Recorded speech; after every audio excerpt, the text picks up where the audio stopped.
Call to order, City of Madeira Beach, Local Planning Agency, Planning Commission, 7 p.m., Monday, February 6, 2017. Can we have the roll call, please? Commissioner Carr? Here. Commissioner Rasmussen? Here. Commissioner Belaski? Here. Second Vice Chair Flynn? Here.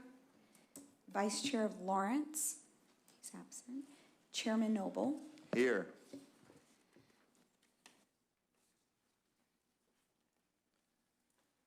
And we'll move on to the approval of the minutes from December 12th, 2016. Any objection to the minutes? Mr. Chair, before you get a motion on the minutes, if you can just note, Madam Clerk, that David Lawrence did call in. He's very ill, and so he should have an excused absence.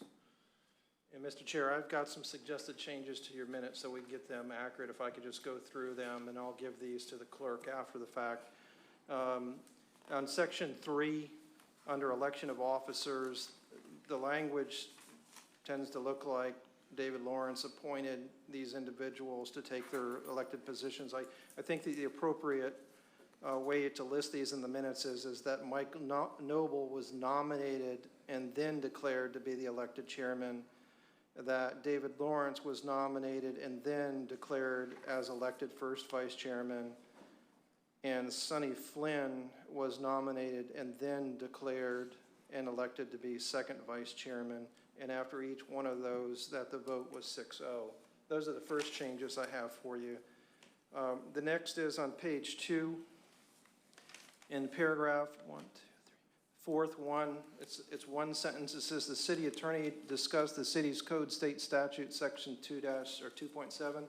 That should read, the city attorney discussed the city's code section 2-9. And I'd also ask for the board's indulgence and have the minutes changed to reflect that each time it refers to Kate, that it would be referred to Attorney Wells. I think that's more appropriate and respectful to her as the attorney representing the applicant. On page number 5, there is a typo in paragraph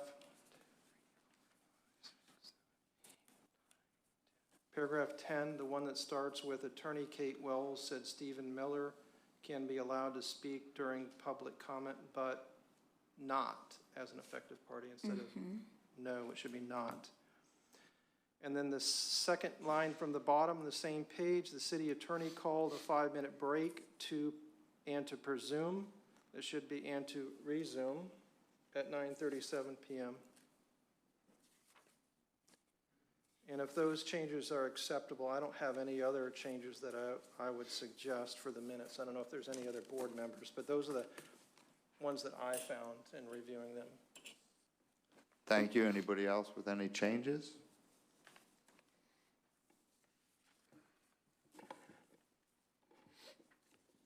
So we just need a motion to approve as amended. I will make a motion to, Someone or needs. you want anybody else? I'll second that. Someone other than the chairman needs to make that motion. Oh, I'll make a motion to approve the amended changes.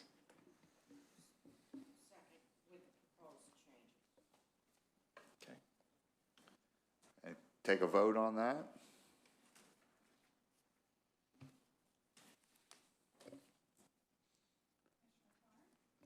Commissioner Carr? Yes. Commissioner Rasmussen? Yes. First Vice Chair Lawrence? Absent. Commissioner Belaski? Yes. Second Vice Chair Flynn? Yes. First Chair Noble? Yes.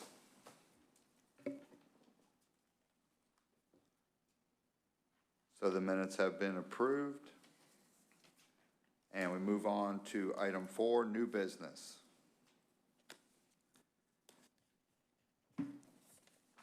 Mr. Chair, I'll go ahead and start off if we can do that. This being treated as a quasi-judicial proceeding, I'd like to go ahead and read ordinance 2017-04 and then go through the process that we'll be using tonight.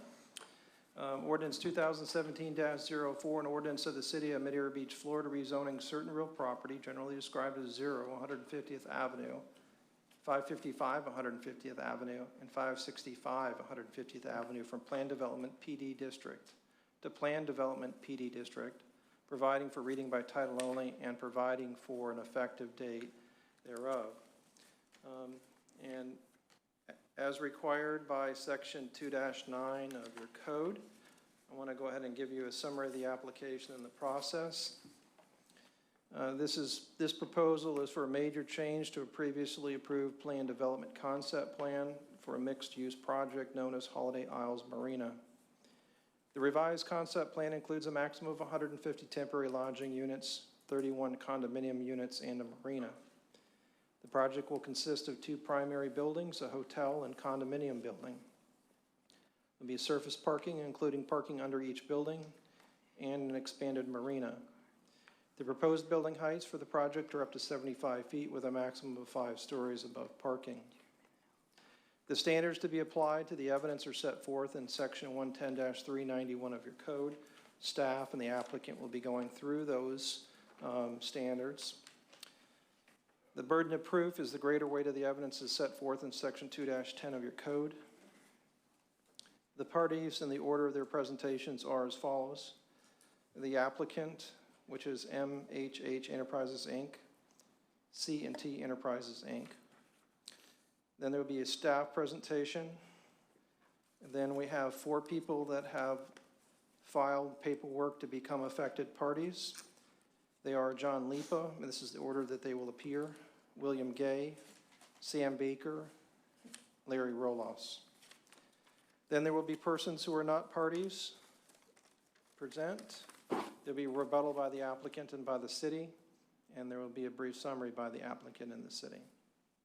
And with that, I need to ask each one of you, board members, whether or not you've had any ex parte communications with the developer or anyone related to this project, and if so, I need you to tell me who those conversations were with or make them available to the public, and a summary of those communications. Have there been any ex parte communications? I can see everybody is shaking their head no. Okay, with that, I'll move right into the oath. Anyone that's going to be speaking at today's hearing, if you could please stand up, raise your right hand, and be sworn under oath. You swear that the testimony you're about to give is going to be the truth, the whole truth, and nothing but the truth. Thank you. Mr. Chairman, now it's time for the applicant to make a presentation. I will tell you that I did speak to the applicant's attorney before the hearing, and we think it would be appropriate, if it's acceptable to the board, to consolidate both the zoning presentation and the development agreement presentation at one time, but at the end, we'll be asking for 2 motions to be made. That way, we're not really duplicative and double up on everything. If that's acceptable to the board, that's how we'd like to present it. Is that okay? That's acceptable. Thank you. I was trying to get organized here. Good evening. My name is Katie Cole with the law firm of Hill Ward Henderson, 600 Cleveland Street, Suite 800, Clearwater, Florida 33755, representing the applicant, MHH Enterprises and C&T Enterprises, regarding the rezoning to planned development of 3 parcels and the inclusion of those 3 parcels as well as 2 submerged land parcels that the applicant has under lease in a development agreement. Thank you. Thank you for being here tonight in your service. And from our team's standpoint, it's clearly been a long road to get here. As you're aware, in 2016, the city approved a project on Mr. Holton's property that was greater in intensity and density and provided a hotel condo, a hotel condominium, and a marina restaurant, as well as the appropriate parking for those uses. As you're aware, the city some residents filed a lawsuit challenging the effectiveness of those ordinances as well as various other actions the city took relative to the comprehensive plan and the planned development process. The application before you tonight is a revised application and a revised project that is reflective of Mr. Holton's desire to present a project that hopefully avoids all of this types of litigation as well. While the 2014 comprehensive plan is the plan under which this application is being reviewed, because while it has been challenged, the courts have not ruled on that plan yet. And so I want to be clear that that is the application or comprehensive plan under which this application is being reviewed. That being said, the proposed project, in the event the 2014 comprehensive plan is found invalid, would still meet the criteria of the 2009 comprehensive plan. So I wanted to be clear on that. I'd like to, the board will hear testimony supporting the approval of this new plan development and recommend hopefully approval of the accompanying development agreement that is a companion to the project. I would like to introduce Mr. Holton's team. Mr. Jim Holton is here tonight. Mr. Istvan Petrokrantz with Behar Petrokrantz Architects, Cindy Terrapini with Florida Design Consultants, and Robert Pergolesi with Gulf Coast Consulting. And with that, we do have a PowerPoint presentation to go through the actual design, and so I'd like Mr. Petrokrantz to please come up.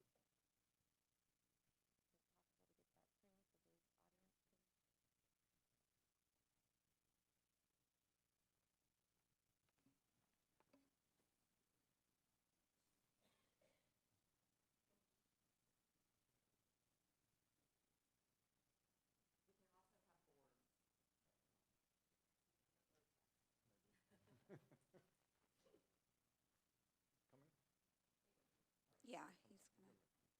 Good evening.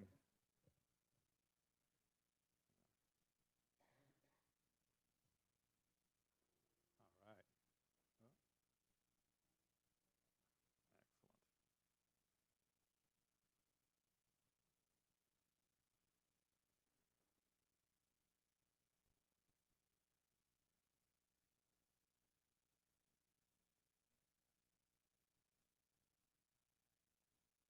Ooh. All right.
Excellent. Good evening, Commissioners. My name is Istvan Petrokrantz with Behar Petrokrantz Architects, 2430 Terminal Drive, St. Petersburg, Florida. I'm here representing, obviously, the client and this project. I'm going to take you through this project real quickly. This is a slide of the general location, 150th. This is our project site, the City Marina, Snug Harbor, and we're right over here. That's just a little close-up. The primary differences, I want to show you the current project basically has a condominium building up in the corner, a hotel down here with the previous approved project basically had the condominiums here, a big condo hotel, a big restaurant, and a hotel, regular hotel here. This was all on top of, and the reason I want to show this was all on top of a podium. So basically you had 300 plus parking spaces underneath and all the surface here. The current project, what you see here really is the ground floor. You see all the parking is at grade with landscaping. And the primary, one of the major differences is this building is not here anymore. And this building has reduced in size the condominium. The hotel, so basically you enter the same process we had before. You enter the site. The hotel, you enter underneath. We have a full promenade all the way around, which like the previous project.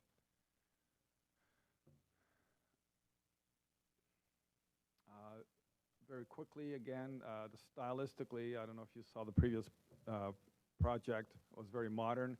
This we're looking more of a coastal, kind of a, albeit a large fishing village look. We feel it's more just gentler and more suited for the locale. Oops. This is the hotel looking from the inside, and this is what I want to show you. Even though the site plan showed this as part of the building, you can see we park underneath, but it's open at the first floor, so the footprint has gotten much smaller. This is the condominium building, just looking around. You can see the hotel in the background. This is the pool, and then the condominium. You can see even the condominium steps, and you'll see it more on the other side. So again, just to reduce the massing of the building, the wings reduced to 3 stories over the parking, and 3 stories, and then the pool amenity for the condominium up on this level. And this is basically the overall view. You can see it's much less intense. 1/50th in the bridge, the marina over here. And basically, summation is that we went from, temporary lodgings.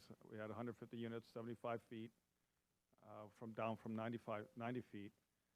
The condominium hotel went away, and the residential units went from 3 buildings, the tallest of them being 93 feet, to the current 31-unit condominium at 75 feet over parking.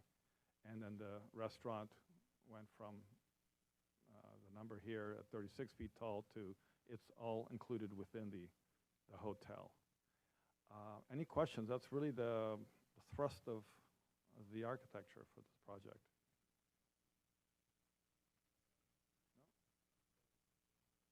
Excuse me, sir. Sure.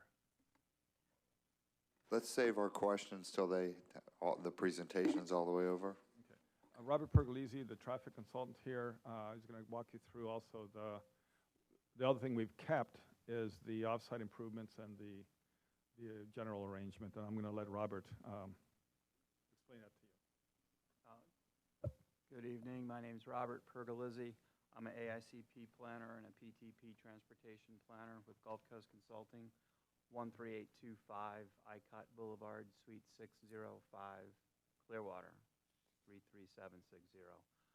As he mentioned, the off-site improvements, which were approved last June, are remaining exactly the same.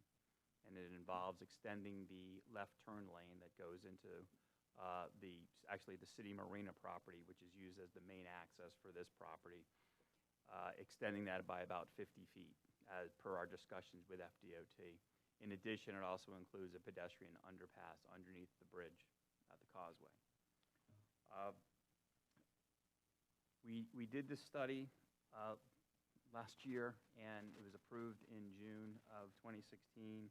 The existing level of service on 150th Avenue based on our traffic counts is level of service C, which exceeds the standard of level of service D, which is in your comprehensive plan. So it is better than the standard.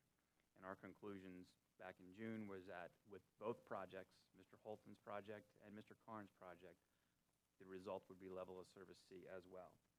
However, with this revision, we reanalyzed the traffic generation from this project, this reduced project, and this reduced project results in 2,635 daily trips, 205 PM peak hour trips, which represents a 25% reduction from what was approved in the prior application last June, as compared to the former approval. The future level of service on 150th Avenue with both this project and Mr. Karn's project would remain at level of service C. Important to note, the proposed improvements, as I alluded to at the beginning of my presentation, we are going to extend the left turn lane and relocate the median opening a little bit further to the west to provide maximum storage length as you're coming down off the drawbridge. We'll have the pedestrian walkway underneath the bridge, common access for the City Marina, Bait Shop, and the Holiday Isle project with internal cross-access on our property. We've had conversations with FDOT in the past, and we'll continue to have conversations with FDOT since 150th Avenue is a state road. DOT prefers the median opening to be further away from the bridge. And we'll continue to have discussions with FDOT as the project moves forward and we get into permit applications. If this project is approved by the City Commission, we would need to do an FDOT permit application for any improvements within the state road, and that would require an updated traffic analysis at that time, which I don't know when that would occur. So I'll be happy to answer any questions, or you'll save them to the end. I'll ask Ms. Terrapini to come up here.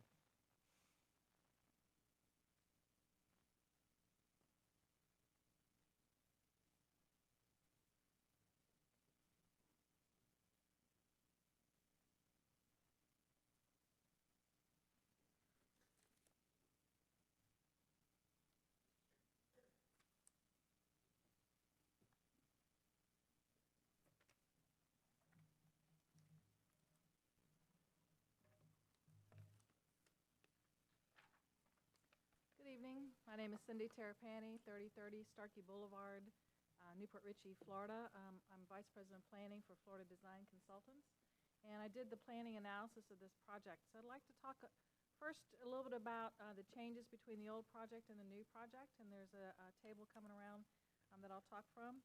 And then secondly, I've been asked to look at the project as it meets the criteria that are in your zoning code that you're to review tonight as you review and make a decision on this application. So as Ms. Cole stated, the original project was approved in May and June of 2016. But if you'll take a look at the table that was just passed around, it compares the approved plan, that 2016 plan, to the proposed plan, the one that is before you tonight. And in every situation, you'll see that every component of the project has been decreased in intensity. Just to walk through those specifically, the first component of the project is residential, so we've reduced that by more than half, from 68 units down to 31. We also reduced it in height, 7 to 9 floors over the original in 3 different buildings. Now it's 1 building at 5 floors. The restaurant was previously a standalone restaurant. There's now a restaurant, not a standalone restaurant. It's included as part of the hotel, so it's accessory or ancillary to the hotel. There were 2 hotels previously, a hotel and a condo hotel. The hotel does remain, but again, it is reduced in height from 7 floors down to 5. The condo hotel has been eliminated altogether, so those 122 rooms have been removed from the project. There was a marina originally, and there is one today in the new project, and that the number of slips has been reduced by about 40. There are 57 slips existing today. We propose to add 12 new leasable slips, as in folks that are not associated with the project, fishermen, carters, whatever they might be. So it'd be a total of 69 total leasable slips. The other 55 slips will be accessory to either the hotel or the residential. So if you bought a residential unit, you could buy a slip to go along with it. So as you can see at the bottom, we've reduced the number of residential units by 37 units. We've eliminated the restaurant altogether. The hotel has been reduced by 122 rooms, and there are about 40 slips less within the project.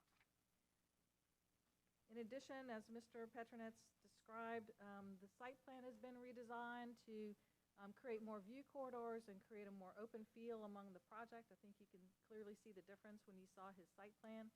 The hotel is in its same location along the northeast edge of the property, that northeast corner kind of closest to the bridge. The residential is still on the south edge, but it's pushed all the way over to the water, all the way over to the east, and it's all combined in one building now, again at a lower height than the previous buildings were. The slips are pretty much in the same place in the water.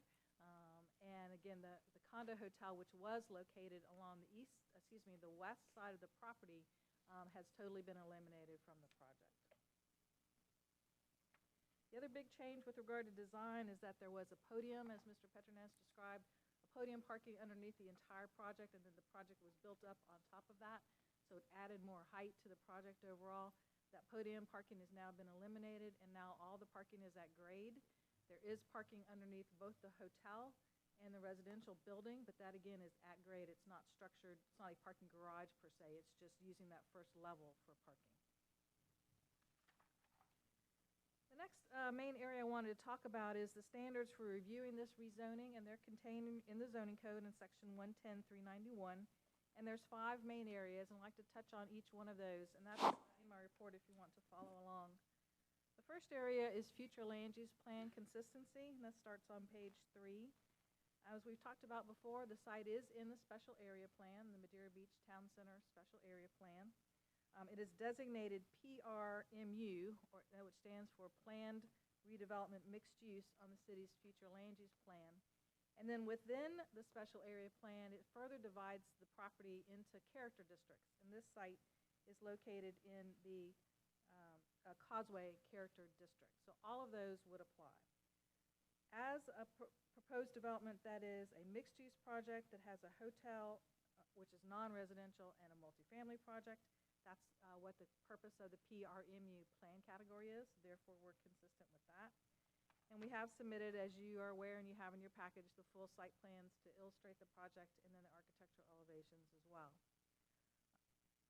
The special area plan that adopted and established this as the Causeway District, the allowable uses in that district are residential, temporary lodging, which is hotel, fancy name for hotel, and recreation, open space, and preservation. We obviously are really 3 of those uses. We have the residential, the temporary lodging, and the rec open space that we'll talk about in just a minute.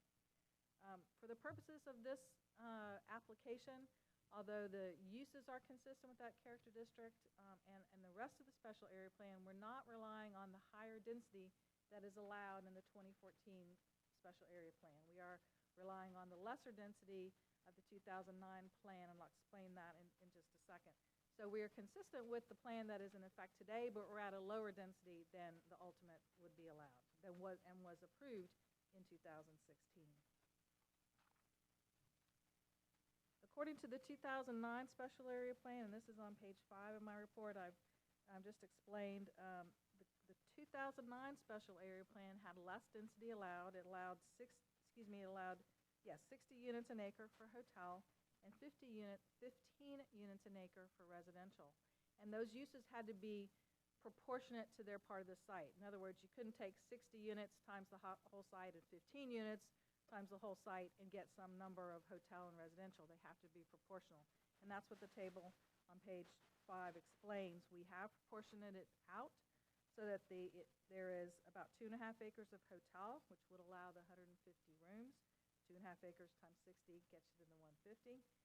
2 acres of residential at 15 units an acre is 31 units. So the entire project, again, is 150 rooms and 150 hotel rooms and 31 residential units. There's no density or intensity attached to the slips.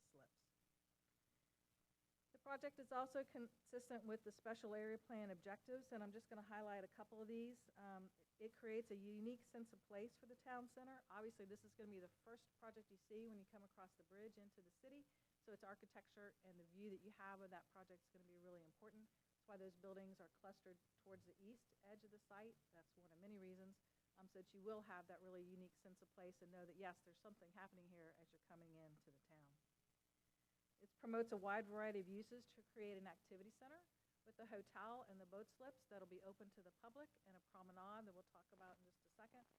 It will create an activity center, not just for people staying at the hotel or who live there, but for people who want to just come out and enjoy the restaurant within the hotel or enjoy the promenade around, which walks around the entire site.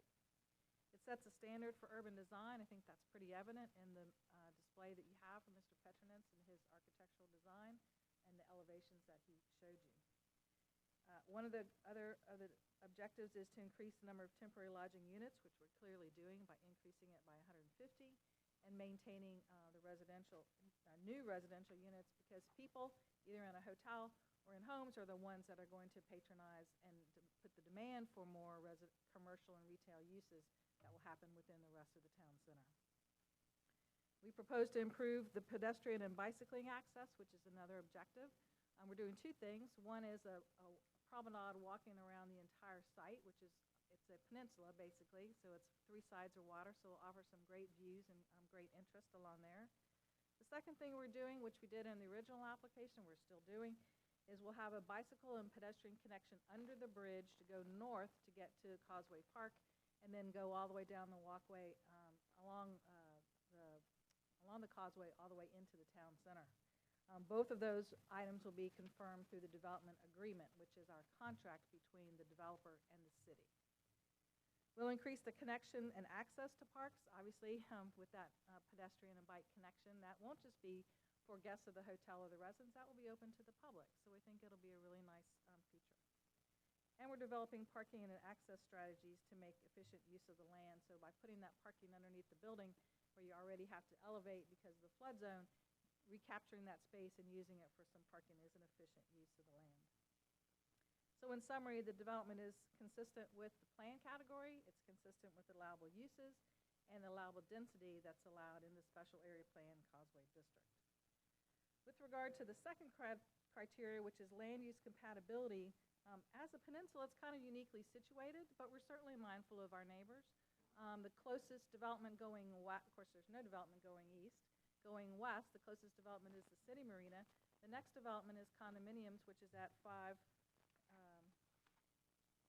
the Snug Harbor, which is at 5 floors, and we are at 5 floors on all of our projects. But again, remember, we're across the channel, across the City Marina before you get to Snug Harbor. So it's a pretty significant distance.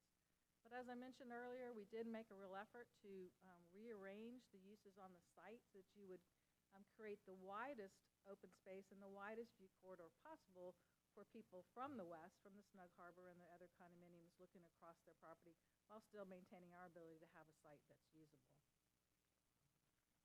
To the north, as I mentioned, is the Causeway and then Causeway Park, and then the new development proposed by the Madeira Beach Town Center. Again, we're well consistent with both the uses of residential and the heights that are proposed with that project. So all in all, we believe that this application is compatible and consistent with the land uses in the area.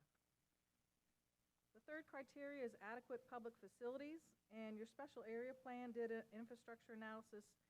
What that looked at when it was done in 2009 and then updated in 2014 was that pretty much said, okay, we're allowing all this extra density within this special area plan boundary. If it all built, every bit of it, would we have the infrastructure, the sewer, the water, the roads, the solid waste, the stormwater? Would we have the capacity, we as a city, to handle all that? And the answer in the special area plan was yes, and that's pretty clearly documented in the special area plan.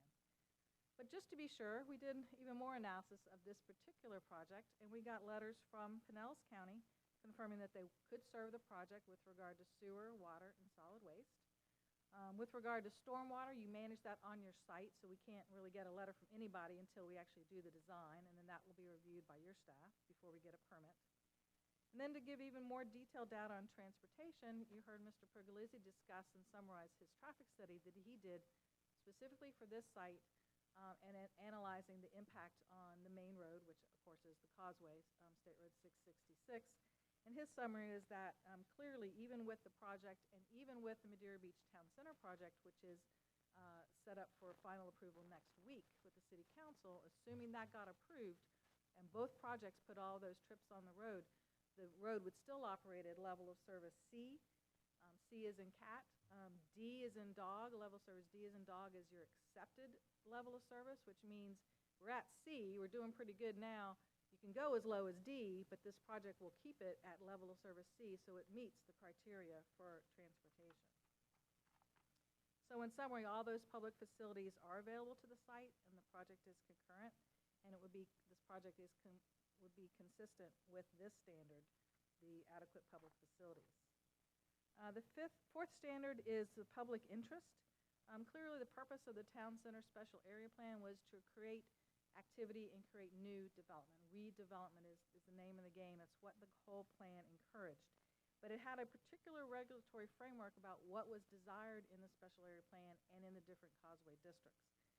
Since we're consistent with the Causeway District and with the overall plan, the project is in the public interest because the city has said they want this area, the bigger special area plan area, to redevelop.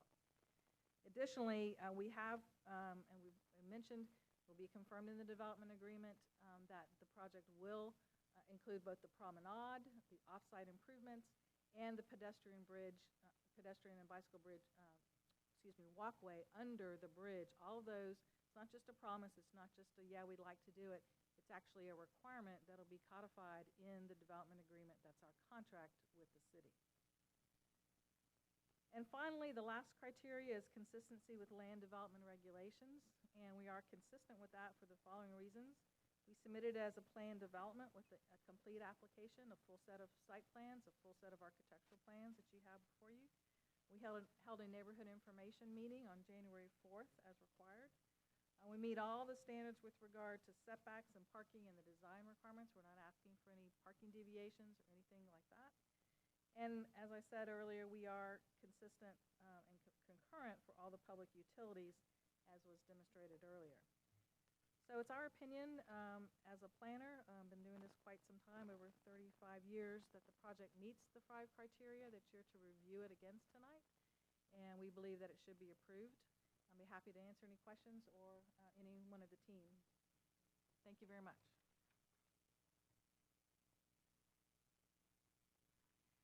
Thank you. I would ask for the board to qualify Mr. Petrocrantz, Mr. Pergolesi, and Ms. Terrapini as experts in their respective fields of architecture, transportation planning, and general planning as they each recited their experience in their testimony.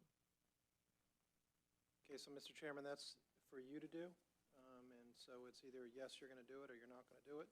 My advice to you is that they've shown that their expertise and their experience.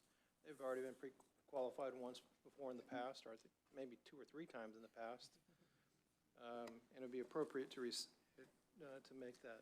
Yes, I think the board agrees that they are experts in their field. Thank you. I'd also like to formally enter into the record Ms. Terrapini's planning report and supplement that she provided tonight, as well as confirm with Mr. Trask and the clerk that the application, including the transportation analysis and all the supporting documents, are included in the record. So, Mr. Chairman, that's for you to do again, to accept them into evidence.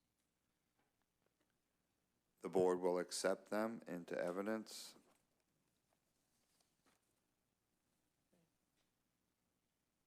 Thank you. I did want to review the proposed development agreement briefly. As Ms. Terrapini went through the criteria of the development agreement in the code, a plan development currently in your code and comp plan requires it to be accompanied by a development agreement. The development agreement is a contract between the developer and the city, and it memorializes the promises that we speak about sometimes in these hearings that otherwise can't be memorialized in an ordinance or on a site plan generally. And this development agreement has very general statements. It confirms that there is the utilities and concurrency analysis that Ms. Terrapini spoke about. It also confirms the land use and zoning. It incorporates the concept plan as an exhibit. So what you are approving tonight, which is the PD ordinance, or recommending approval of, is the PD ordinance concept plan. That's also included as an exhibit to this recorded development agreement. But it also has very specific obligations of the developer. In addition to memorializing the plan, it provides a phasing schedule and requires the developer at the beginning of each application for specific site plan to specify phasing. It obligates the developer to construct the off-site roadway improvements that were discussed previously. It also requires the developer to include, as a deed restriction for the temporary lodging use, a required evacuation plan. So in the event of a storm event that is going to include Madeira Beach, the transient lodging residents would be evacuated first at the earliest opportunity. And finally, it provides for the specific cooperation of the developer for the construction of a light at 150th Street and Madeira Way. As you're aware from other hearings and in the past, and tonight, 150th Avenue is a state road, and consistently, Florida Department of Transportation has indicated that it does not currently support a traffic light.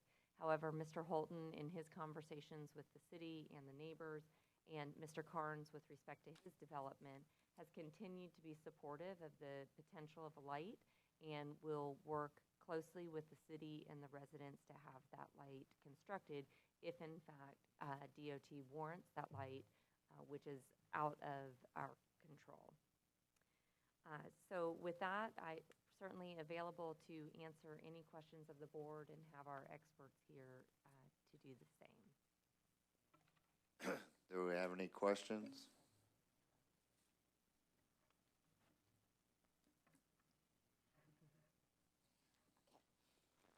Thank you. First, I listened to this with great excitement and enthusiasm, and one thing that I was just wondering, we have already, the Planning Commission has approved the town center, and Commission will approve that this week.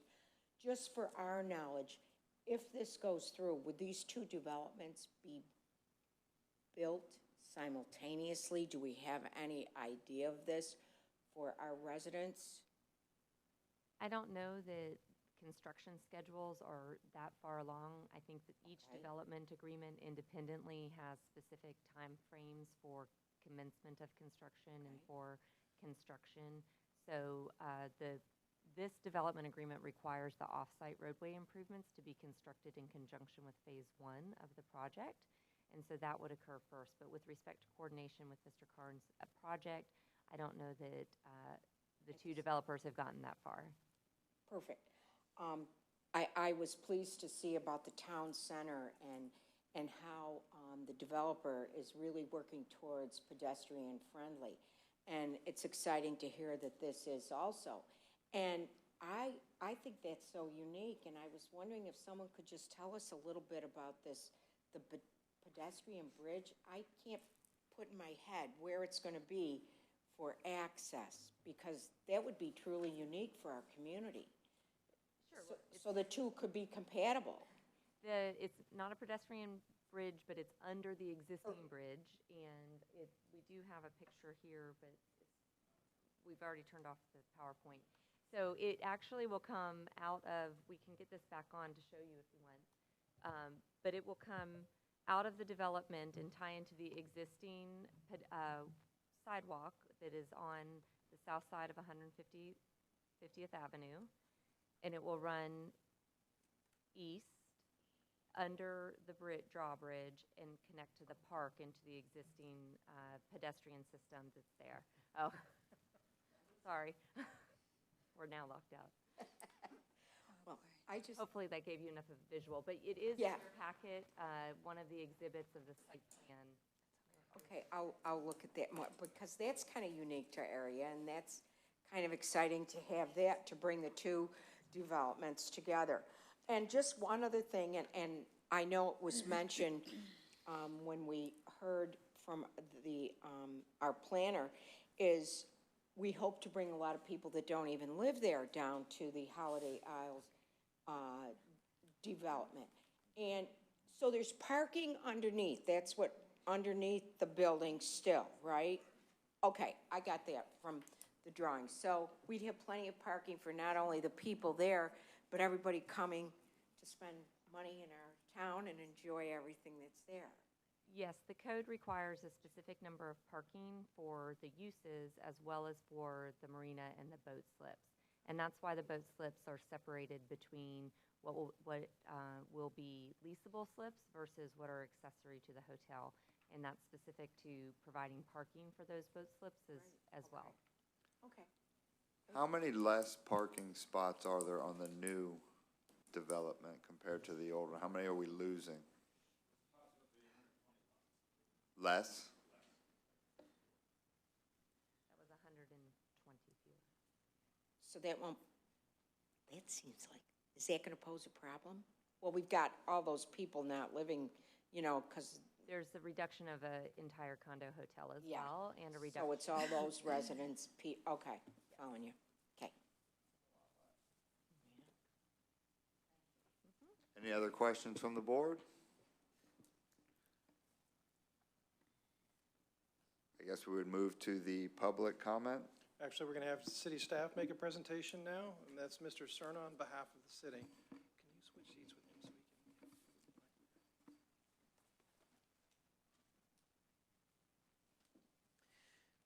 Good evening, Luis Cerna, AICP, for Calvin Giordano and Associates, reviewing this on behalf of the city.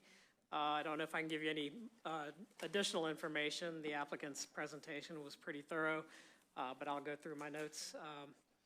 This is being presented as a rezoning from plan development to plan development, and that's because it was rezoned, as you know, in May 10th, 2016, from the C4 Marina Commercial District to plan development.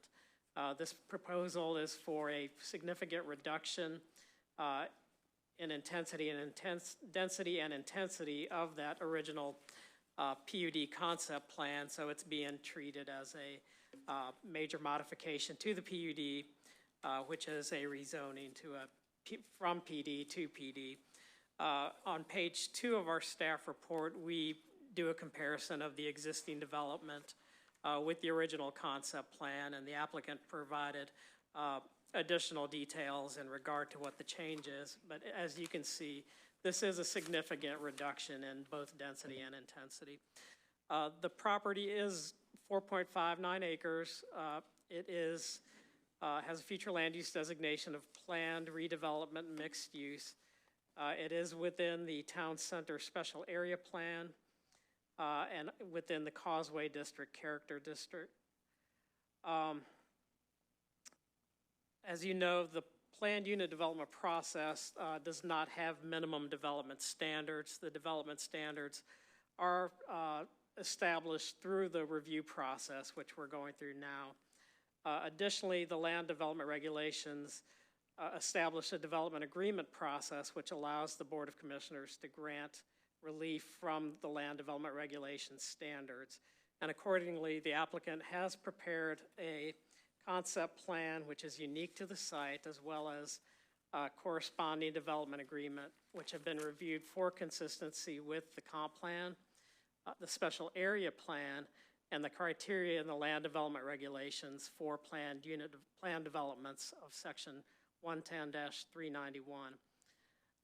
The Planning Commission originally reviewed this, the original PD request on February 8th, 2016, and recommended approval, as did staff. Given that this is a significant reduction in both density and intensity, one would obviously expect the impacts to adjacent properties and on public facilities would be less, and our finding is that they are. We go through the review criteria of the land development regulations, section 110-391 in our report. I won't go through the criteria individually, but it is a part of the record and it is in our report. We further have reviewed the analysis of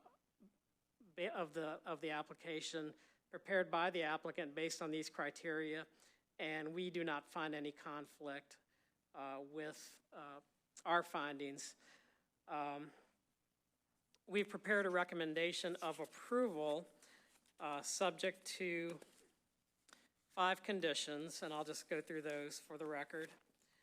The first is that the rezoning shall be subject to and based upon approval of the Board of Commissioners of the concept plan as provided for in the development agreement.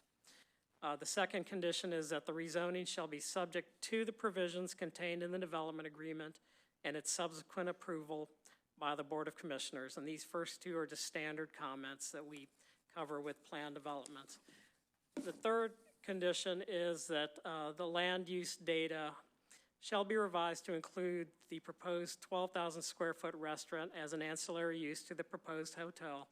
And this is just requested for clarification because it's not completely clear on the site plan that the restaurant is a part of the site plan and that it will be an ancillary use. So that's just for clarification. Number 4, for consistency purposes, the land use data shall be modified to include the higher maximum permitted densities and intensities permitted under the Causeway District as provided in the submitted project narrative. And again, this is just a condition that's to provide for consistency between the submitted narrative and the submitted concept plan. And the final condition is that the traffic study shall be revised to include the transportation impact from the approved town center plan development. Originally, the town center development was not considered when this was originally approved as a PD, but now that it has been approved, we're requesting that this be added. And the applicant's transportation expert has indicated that it would not result in a decrease in level of service, and we concur with that based on our review of the town center project and the traffic analysis that was submitted with that. So we're recommending approval subject to 5 conditions. We have further reviewed the development agreement for consistency with the required criteria of Article 4, Chapter 86 of the Code of Ordinances, and staff is recommending approval of the development agreement as well, subject to 2 conditions. And the first is that the land use data in paragraph 10 of the development agreement shall be revised to include the proposed 12,000 square foot restaurant as an ancillary use to the proposed hotel. And again, this is just for clarification purposes. Number 2, for consistency purposes, that the land use data in paragraph 10 of the development agreement shall be modified to include the higher maximum permitted densities and intensities permitted under the Causeway District as provided for in the submitted project narrative. Again, staff is recommending approval subject to these conditions that I stated, approval of the rezoning and approval of the development agreement. And I'd be glad to answer any questions you may have of staff. Does anybody have any questions? And I'd like to submit the reports into evidence. The evidence, that'll work. The board will accept it as evidence.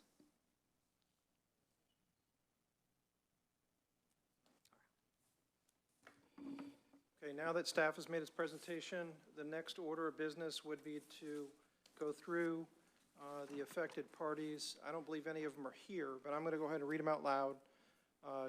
John Lipa, William Gay,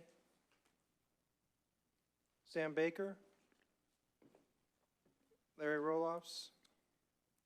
Okay, none of the people that filed those forms are here in attendance, and therefore you would next move to persons that are not parties.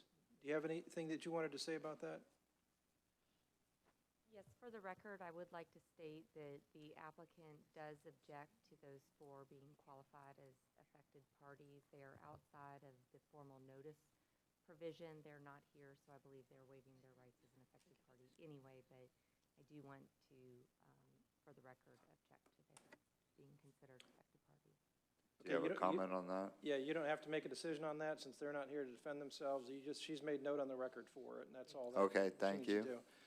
Okay, so Mr. Chairman, if you would open it up to the public, anyone that wants to speak from the public, and there should be entitled to 3 minutes. We're going to hold to the 3 minutes. Anybody from the public, please step up.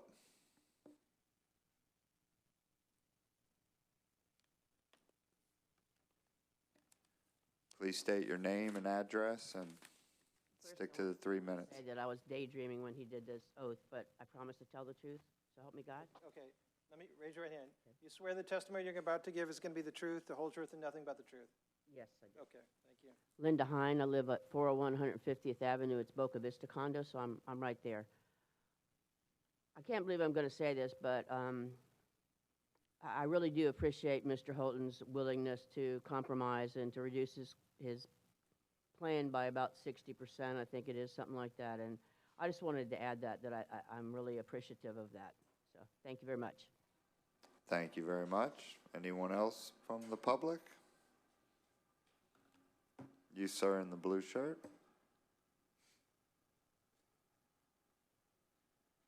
Good evening, Chairman, members of the Commission, and city staff. My name is Jim Everett. I live at 15458 First Street East, 7 days a week, 365 days a year, all the time. I too would like to commend Mr. Holton for the massive scale down of the development. I liked the first plan. I thought it looked great, but if he's willing to scale it down to mitigate some residents' concerns, I'm okay with that as well. But I'm just excited to have these new facilities coming into our city and these new amenities that we'll be able to enjoy there within walking distance of my home. So I can't wait until we get some shovels in the ground. So I would very strongly encourage you to vote positively for it. Thank you, sir. Anyone else from the public for comment?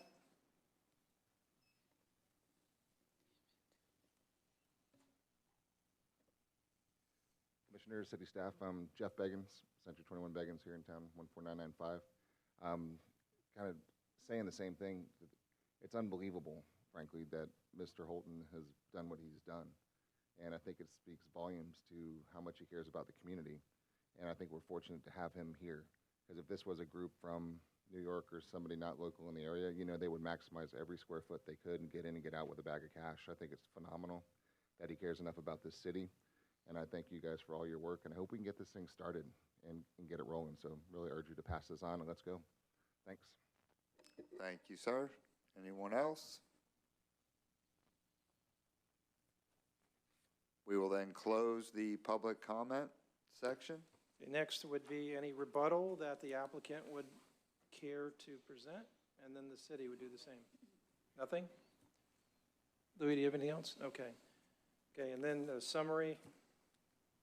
Summary, please. We appreciate the opportunity to be here tonight and would respectfully request your recommendation of approval of both the plan development zoning with the attached plan as well as the development agreement. Thank you. Thank you. Any Do you have any open comments? discussion amongst the members? Okay, can I just give you a little bit of direction here now? Yes, sir. If you could just close the public portion of the meeting, and then for you to consider amongst yourselves the two issues that you have here. And remember, these are not approvals, these are recommendations to the City Commission. You've got the applicant wanting you to approve the applications that is as is, both the zoning and also the development agreement. City staff is asking for the approvals to be made subject to certain conditions that are listed in the staff report for the development agreement and the staff report for the PD zoning. So whatever it is your pleasure, if you could treat them each separately, and it would either be a recommendation for approval, a recommendation of denial, or it could be a recommendation of approval subject to conditions. So we'll close the public comment portion and move on to discussion amongst the members. Does anybody have anything they would like to say? I would like to say that I do also like the first project and would like to thank them for listening to the public and scaling back. I hate to see those parking spaces go because if you've ever been to a town, it's hard to find places to park. So that's a little bit of a disappointment, but we'll move forward and we're open for discussion if someone would like to make a motion.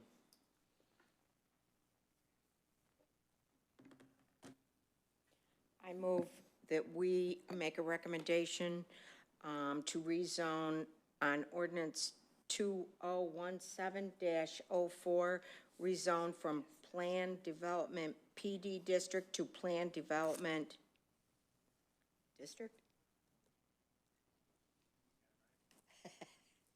I will second that motion.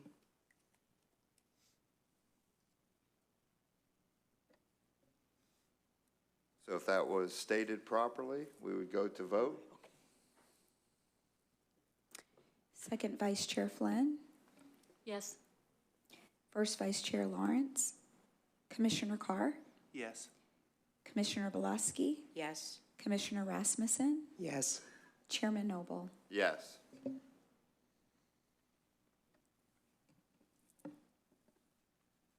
And now if we move to the next, if someone would like to make a motion on the second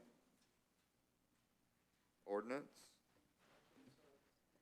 It would be the development agreement. It would be a motion to approve the development, or recommend approval of the development agreement recommendation of denial or recommendation with conditions. Thank you. We get someone make a motion? I'll make the motion to approve the application for the development agreement. I'll second. And we'll call the vote, please. First Vice Chair Lawrence, Second Vice Chair Flynn, Yes. Commissioner Bolasky, Yes. Commissioner Rasmussen, Yes. Commissioner Carr, Yes. Chairman Noble. Yes.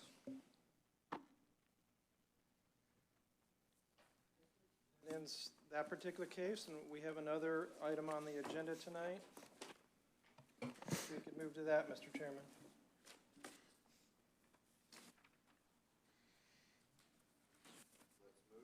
Okay, we can move on to the other, can you fill us in on what that one is? Yeah, Give us a Mr. little Chair, background? I can take that one. Actually, if you look at items C and D, they're the same thing, and I apologize, so item D can be waived. I'm requesting this on behalf of staff, and I think over the last 14 months, we've learned that, you know, perception is everything, and transparency is even more. We've seen it. We've had certain circumstances where it was in front of you guys at the Planning Commission on Monday, and the BOC met the next day. And we did that to keep things rolling, but you can tell that, you know, me as, you know, there are times where I have to educate the board individually on something that might have happened the night before. The perception is it's just a rubber stamp, let's just blow it through and get done with it. If you guys would move the meeting date to what actually is, we guinea pigged it tonight. Tonight is the night, the first Monday of the month. That gives me a good 7 or 8 days in between where you guys could actually take something up and handle it all in 1 month instead of legging it on.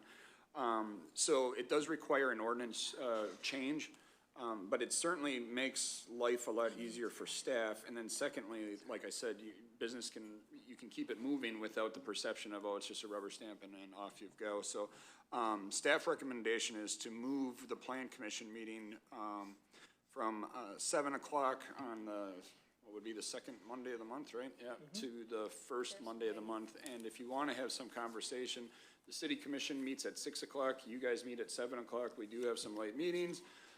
You know, I think that was probably done so that the working public can get here, but they get here for City Commission meetings too. So if you want to change the time, so we're not sitting here till 10, 11, 12 o'clock at night because of some of these more major developments, you're certainly at your, that's at your discretion as well, so.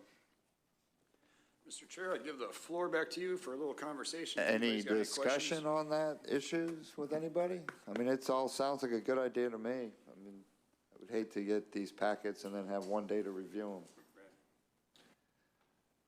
Mr. Chair, if I could read that ordinance by title only, just so we get it in the record. Yes, sir? Thank you. It's ordinance 2017-05, an ordinance of the City of Madeira Beach, Florida, amending Chapter 2, Administration, Article 3, Boards, Committees, Commissions, Division 2, Planning Commission, Section 2-77, Organization, to change the meeting date of the Planning Commission from the second Monday of each month to the first Monday of each month as needed, and by providing for an effective date hereof. That was a reading of ordinance 2017-05 by title only. And then we can just add as, change the time also to an hour earlier if the board? Yeah, I just asked the city attorney included in the, or not included in the ordinances, the Okay. time, so you guys can dictate. Just make that part of the motion. If that'd be the will of the committee, to move it from 7 to 6. I think I know the intention, but I don't see where having it at 6 o'clock prohibits anybody from participating. It's, you know, 5 or 5:30 is a bit pushing it, because a lot of people work 9 to 5, but by 6 o'clock you can get here, so. That would certainly be our recommendation, but it's up to you. Any discussion on that?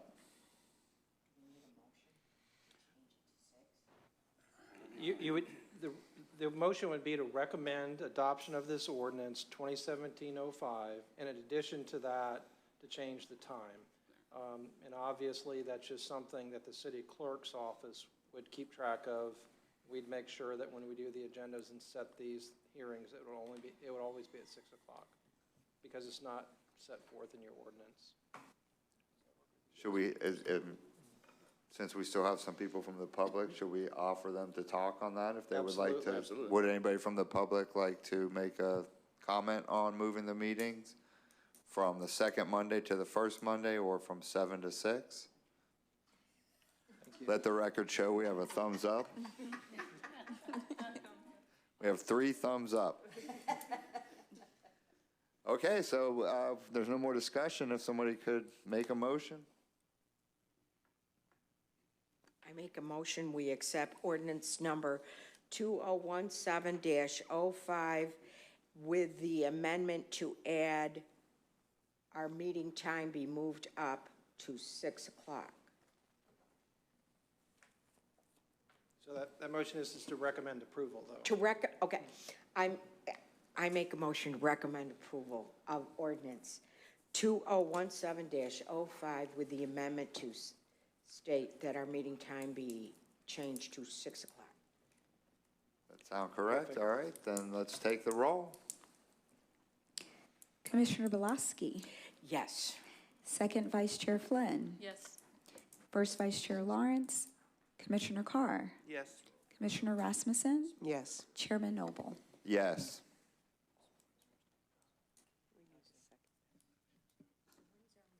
Okay, moving on. Any old business?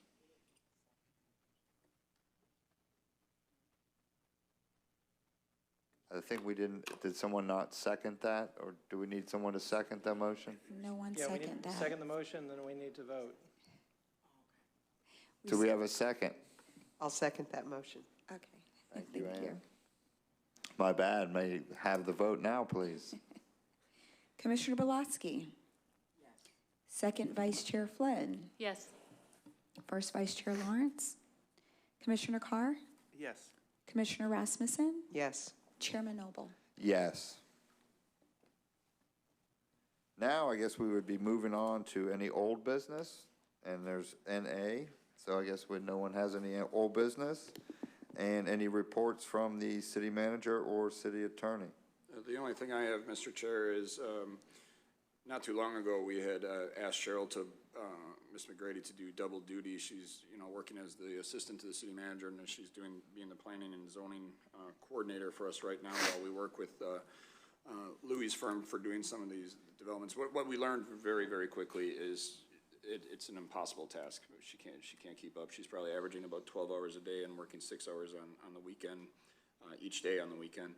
I do have an interview scheduled this week to hire a possible planning and zoning director. Gwen would then work for this gentleman if I do decide to hire him, and then we would revert Cheryl back to her original job. Actually, Cheryl's doing 3 jobs at the moment, and so we have to kind of whittle that down a little bit. So there'll be some changes coming, and I'll let you guys know.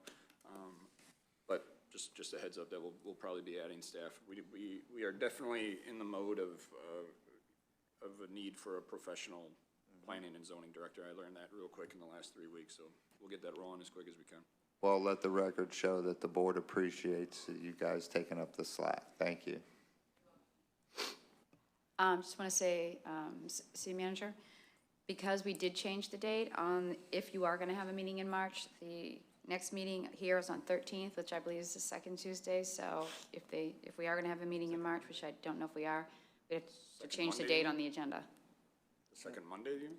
I mean, Change second. it to the first Yeah. Monday. Change it to the first. To the first, yeah, because on the agenda it says March 13th, which would be the second Monday, so I just want to bring it to his attention. March 6th is the Yeah. first Monday. To be quite honest with you. If now- we're gonna have one at all. Now that we've got this under our belt, we may take a collective breath and maybe, I don't know if we need to invent anything for a plan commission meeting in March after kind of getting this taken care of. So we might take a month or 2 hiatus, Mr. Chair, if that works for you, and probably get a new staffer up and running and ease them into. That's fine, but we should still schedule it for March Oh, yeah, the yeah, yeah. 6th, and then Yep. cancel it Yep, accordingly absolutely. So if it'll need be, so well, that the actually, record shows. It doesn't become effective until the board ratifies it, and so Okay. that's gonna take 60 days. So you're still on the second Monday, but chances are you probably will have a 60-day reprieve. Excellent, very good. And I was informed, we did forget to, you guys get big money here, you know, $50 a year, and we forgot your Christmas gift card, and so that will be purchased tomorrow and dispersed either in the mail or at the next meeting. So we apologize for not paying you guys. We do appreciate you, and